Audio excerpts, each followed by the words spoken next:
Hello NBA fans, every day we have news about the Los Angeles Lakers. I'm a Lakers fan and I'm counting on you to subscribe to the channel and leave your like.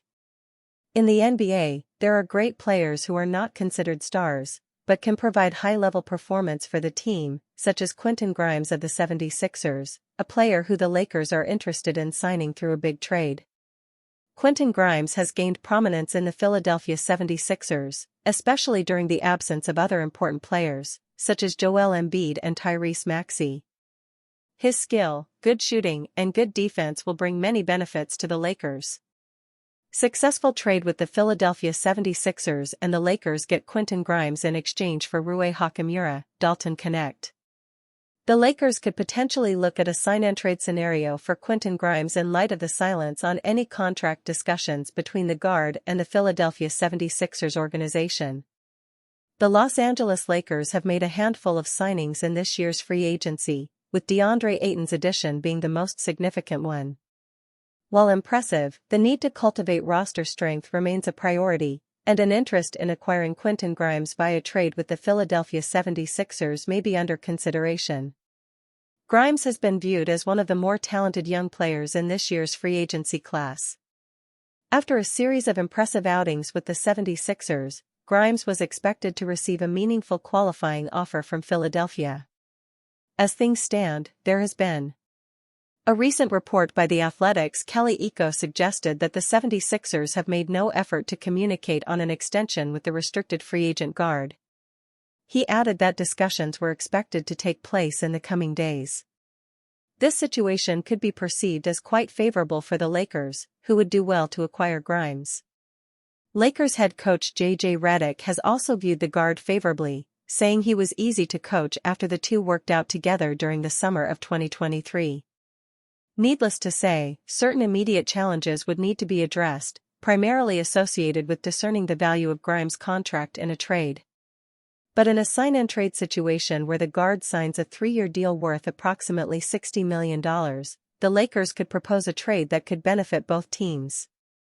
Los Angeles Lakers receive Quentin Grimes. Philadelphia 76ers, Rui Hachimura, Dalton Connect, 2031 first-round pick. The Lakers add backcourt depth. This trade would be immensely favorable for the purple and gold. The addition of Quentin Grimes would not only bolster their overall roster depth but would also give them a much-needed scoring option off the bench. Grimes has shown a lot of potential as an offensive player, both as a starter and as a bench player. The 25-year-old had two vastly different stretches of play last season. During his time with the Dallas Mavericks, Grimes looked ordinary off the bench, averaging only 10.2 points, 3.8 rebounds, and 2.1 assists per game. After being traded to the 76ers and starting for the team, the guard saw a huge improvement in his performance, averaging 21.9 points, 5.2 rebounds, and 4.5 assists per game. The significant uptick in output could be attributed to the subsequent increase in playing time. In a different system under different circumstances, Grimes displayed the potential to be a reliable scoring option and offensive threat. These traits could be of value to the Lakers, who will need productivity off the bench next season. The only concern with Grimes in this role is that his playing style and position clash with Lakers star Austin Reeves, potentially presenting Grimes as a replacement for Reeves as well. While the competition for the starting role could aid the growth of both players, the imminent reduction in playing time for either could also hinder the development of both players. The Lakers roster needs improvement. The Lakers have made some efforts toward developing their roster strength. The re-signing of Jackson Hayes has filled out their depth in the big man rotation. Meanwhile, Adebayo's contract signing also gives the purple and gold some depth on the wings. While these are certainly efforts in the right direction, the Lakers are far from being considered contenders. When considering what is at stake this offseason, with LeBron James potentially requesting a trade, the team may need to ramp up its efforts to improve. Lakers offseason just got complicated after head-scratching Rob Pelinka move. The Lakers just lost out on a few more dollars in their pocket thanks to Rob Pelinka's salary blunder. It seems the Los Angeles Lakers are officially done making moves for the 2025 offseason, finalizing their frontcourt by acquiring DeAndre Ayton and signing backup forward Jake LaRavia to round out the bench. But in a free agency period already deemed underwhelming by most fans, the Lakers decided to double down, literally, by bringing back a player many were ready to move on from, Jackson Hayes.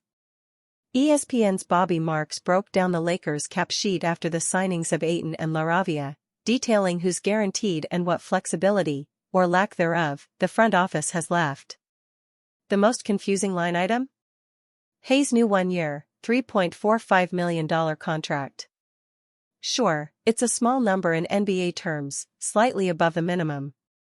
But that slight difference comes with significant implications. Rob Pelinka made a mistake with Jackson Hayes.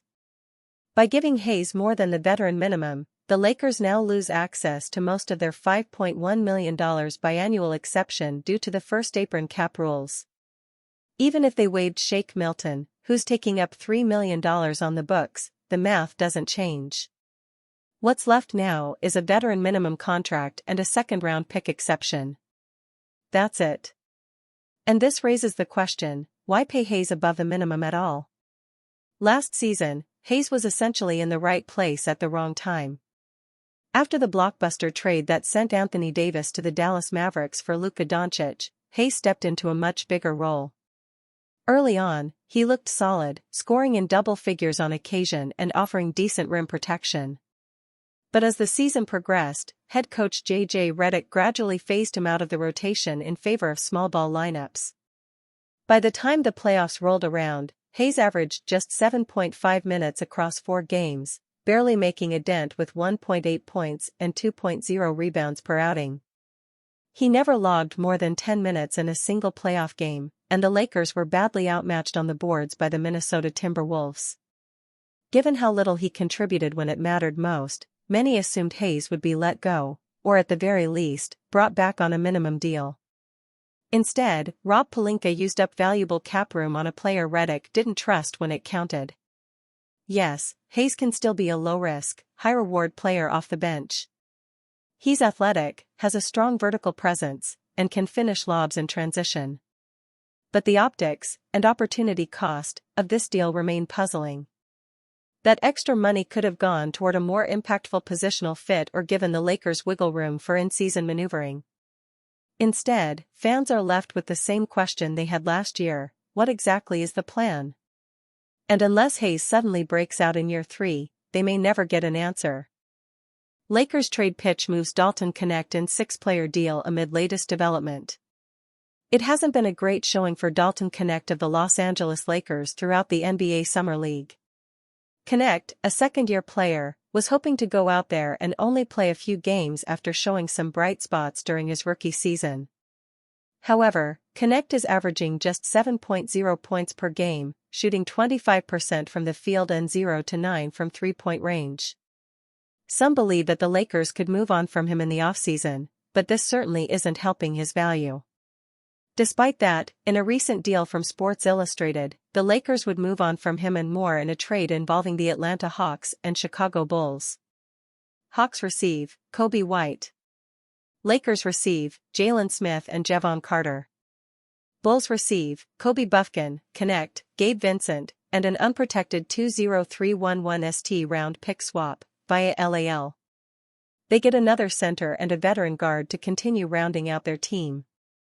Jalen Smith is one of the best value contracts in the league and would be perfect behind DeAndre Ayton. Jackson Hayes had moments last season, but is not the best option for the backup role on the team. Smith is a huge upgrade on offense and Carter is a solid deep bench option that comes cheap, they wrote. Will Lakers trade Dalton Knecht this offseason?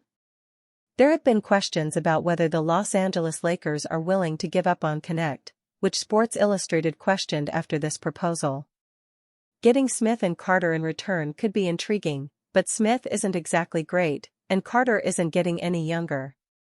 Are they ready to give up on Knecht and are they willing to part with draft capital to do this? Smith has issues defensively and Carter is unlikely to be an important piece in the playoffs. Knecht acknowledged that he didn't play well for the Lakers during the first 2 games of the Summer League. According to Lakers Nation, the youngster had the following to say about his performance. "Took a while for me to get going. I didn't get going at all. Just gotta come out ready to play better tomorrow and come out with more confidence, shake off the rust. And then as a team, I think my teammates were great. They all came out competing, picking up full court, rebounding, crashing the glass hard. I'm proud of my teammates and they did great," he said.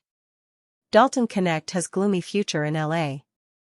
Knecht still has plenty to prove for the Los Angeles Lakers. They put him in a trade involving Mark Williams, but the deal was later rescinded due to health concerns about the Charlotte Hornets' big man at the time, who was recently traded to the Phoenix Suns. Regarding what Knecht's future could be in Los Angeles moving forward, Jovan Buha of The Athletic believes that he's nothing more than the eighth or ninth man, which is a somewhat telling sign. Basically, it comes down to the Lakers only have so many assets to trade, and Dalton Knecht I think at best next season is an eighth man and probably is an eighth, ninth man, Buha said. And when thinking about the Lakers trying to get a starting center or a starting wing, you need to give something up to get that player.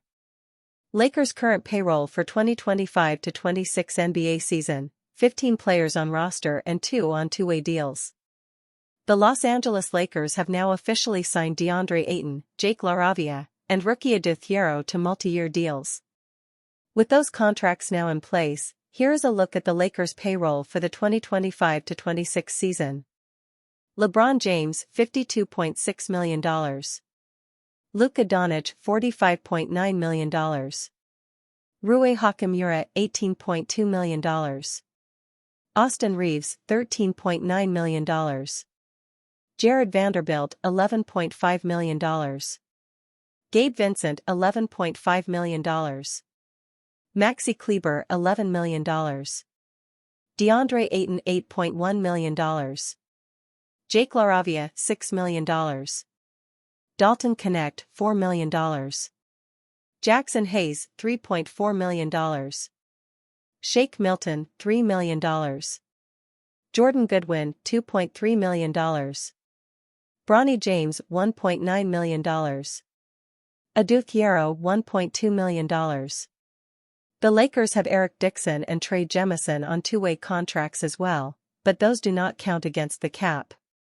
So, the total salaries amount to $195.0 million, leaving the team less than $1 million under the first apron, $195.9 million. The Lakers also split their entire $14.1 million non-taxpayer mid-level exception on DeAndre Ayton and Jake LaRavia, which hard-capped them at the first apron. They now only have the biannual exception left to sign free agents, but can only use the entire $5.1 million as long as they don't cross the first apron.